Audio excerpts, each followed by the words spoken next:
আসসালামু আলাইকুম। আমাদের এই একটা ভিডিও আপনার লাইফটাকে পরিবর্তন করে দেবে। আর কিছু হোক বা না হোক, কখনো কারোর উপর নির্ভরশীল হয়ে বসে থাকতে হবে না। আমি এই কথাগুলো বলতেছি, আমার আজকে একটা বিষয় নিয়ে অনেক খারাপ লাগছে। আমার ফ্যাক্টরিতে একটা বড় ভাই কোয়ালিটিতে কাজে লাগছে। তার লেখাপড়া মাস্টার্স কমপ্লিট, অথচ স্যালারি ধরছে 13,500। একটা লোক এসএসসি পাসের পরে যদি আসে গার্মেন্টসে, কিউআই সেকশনে কাজে লাগলে তার বেতন ধরে 13,500, আর অথচ তার মাস্টার্স কমপ্লিট, তার বেতনও ঠিক সেম 13,500 ধরছে, 1 টাকা বেশি কম ধরে নেই। এই বিষয়টা নেওয়ার পরে নিজের কাছে অনেক খারাপ লাগছে। এই কারণে এই ভিডিওটা বানাইছি।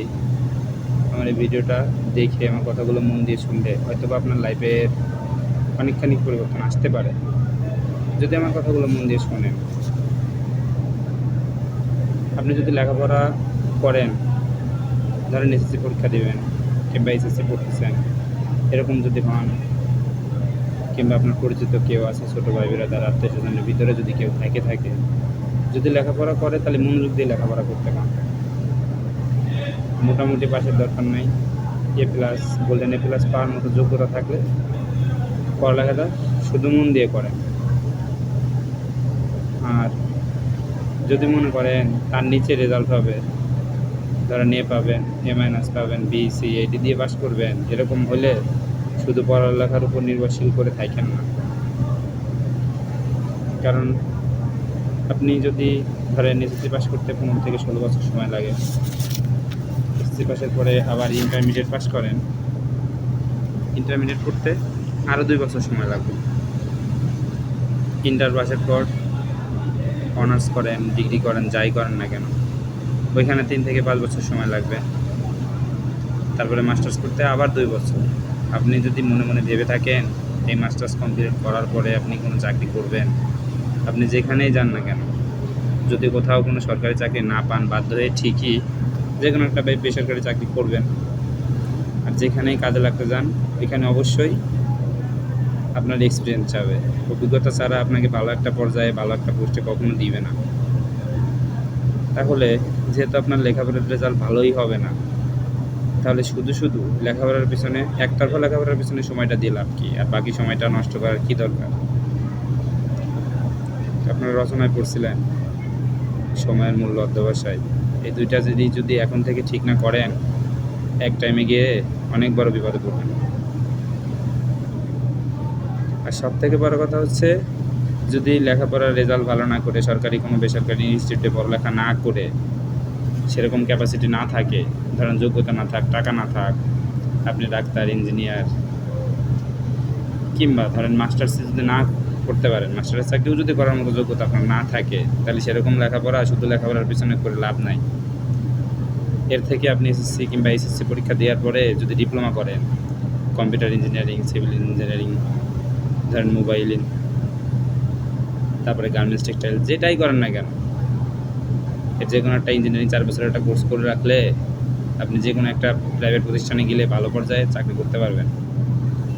ধরেন এসএসসি ইন্টারের পাশের পর আপনি একটা চাকরিতে যাবেন, কোথাও কোনো জায়গায় কাজ লাগবেন, পাশাপাশি লেখাপড়াটা চালিয়ে যাবেন।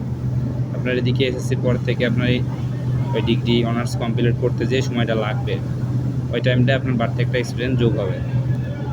এই মাস্টার্স কমপ্লিট করা পর্যন্ত সময়টা আপনার মাস্টার্সও শেষ হয়ে যাবে, এদিকে এক্সপিরিয়েন্সটা হয়ে যাবে। যখন যে কোনো একটা কাজের উপর আপনার এক্সপিরিয়েন্স হবে, তখন আপনি অন্য কোনো একটা ফ্যাক্টরিতে যায় কিংবা অন্য একটা প্রতিষ্ঠানে যায়, আপনার ওই সার্টিফিকেটের সাথে যদি বলেন আপনার এক্সপিরিয়েন্স আছে, তখন আপনি মোটামুটি একটা মানসম্মত চাকরি পাবেন, যে চাকরিটা করে আপনি সম্মানের সাথে বেঁচে থাকতে পারবেন, কারোর কাছে আপনার হাত পাতা লাগবে। একটা কথা মনে রাখেন, এই পৃথিবীতে কেউ কারো না, কারোর উপর ভরসা রায় করে কখনো জীবন চলে না। বন্ধু বলেন, ভাই বলেন, মামাতো ভাই, কাকাতো ভাই, ফুফাতো ভাই, তুলা ভাই, আত্মীয় স্বজন যে যেখানে থাকুক না কেন, কেউ কখনো আপনাকে কোনোভাবে সাহায্য করতে না, আপনি শুধু তাদের উপর মিশা মায়াভাবে ভরসা করতেছেন। এখন এই মুহূর্তে আপনার কাছে অনেক বন্ধু আছে, হয়তোবা তারা তাদের সাথে আপনারা ব্যবহার করতেছে। এটা আমার নিজের বাস্তব অভিজ্ঞতা থেকে আমি আপনাদেরকে বলতেছি। যখন এসএসসি পড়তাম আমার বন্ধু বান্ধবের অভাব ছিল না, এখন বড় হয়েছে এখন বুঝি। ওদের কারণে পরীক্ষার হলে লিখতাম না, ওদেরকে পাশ করানোর কারণে নিজের রেজাল্ট ততটা ভালো করতে পারি নাই। অথচ সেই বন্ধুগুলো এখন অচেনার মতো হয়ে গেছে, দেখা হইলে যদি চোখে চোখ পড়ে তাইলে বলে কেমন আছিস, বছরের পর বছর কোনো খোঁজখবর নেয় না। এটি হচ্ছে বন্ধু বান্ধব,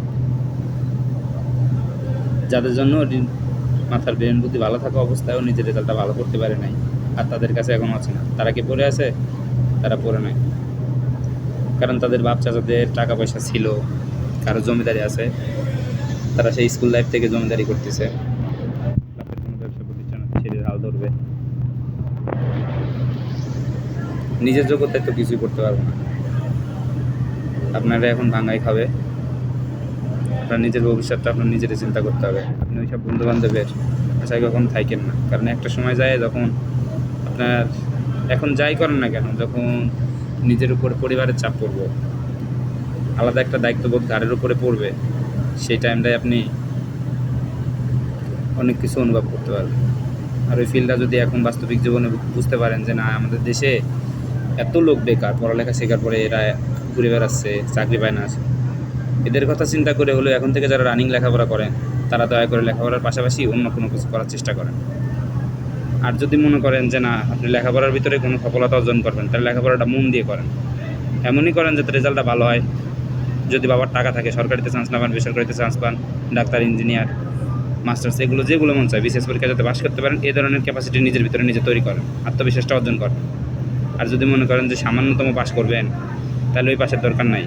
আমি তো মূলত বলি এসএসসি পাশের পরে আপনাদেরকে বেশিরভাগই উচিত হচ্ছে ডিপ্লোমা করা। 4 বছর একটা ডিপ্লোমা কোর্স করলে আপনার লাইফটা সেটেল হয়ে যাবে। কারণ একটা টেক্সটাইল ইঞ্জিনিয়ারিংয়ে আপনি যদি অ্যাসিস্ট্যান্ট মাস্টার হিসেবে কাজ করেন, কিংবা এই প্ল্যানিং যেখানেই কাজ করতে যান, তাহলে টেক্সটাইল ইঞ্জিনিয়ারিং পাশটাই বেশি গ্রাহ্য করে।